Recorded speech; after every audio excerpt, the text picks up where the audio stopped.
ГСП онлайн. Городские новости сейчас. Среда, 9:15. Администрация. Мэр города комментирует открытое письмо коллектива Ухта-Горзеленхоза в адрес главы Коми. Несколько дней назад люди написали его обеспокоенные возможной реорганизацией предприятия и своим будущим. Такие мысли появились у коллектива после сообщения о том, что предприятие будет реорганизовано в казенное. Однако, как рассказывают сами сотрудники, только 20% финансирования у них из бюджета, остальное зарабатывают сами. А если предприятие казенное, то что будет с деньгами и людьми? Реорганизация никаким образом не затрагивает какие-то вопросы, связанные с деятельностью этого предприятия.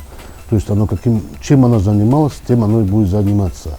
Но то, что оно вместо унитарного станет казенным предприятием, это дает большой плюс в части того, что сегодня мы хотим передать этому предприятию некоторые объекты, которые у нас сегодня в городе есть, которые являются элементами благоустройства города. Среди объектов предварительно добавятся оба парка, все памятники, освещение города и озеленение тоже никуда не исчезнет. С добавлением обязанностей должно вырасти и бюджетное финансирование. Чтобы объяснить коллективу предприятия грядущие перспективы, 11 октября мэр встретился с людьми. Помимо прочего прозвучало, что, вероятно, штат Ухта-Горзеленхоза также вырастет. Сейчас в организации работает 80 человек. Сокращений не ожидается. А вот работы станет больше. Нас это, конечно, не пугает, потому что, как заверил руководитель администрации, что данные объемы будут переданы не просто объемы, а то есть для этого будет и финансирование, то есть это будет все заложено в бюджете, и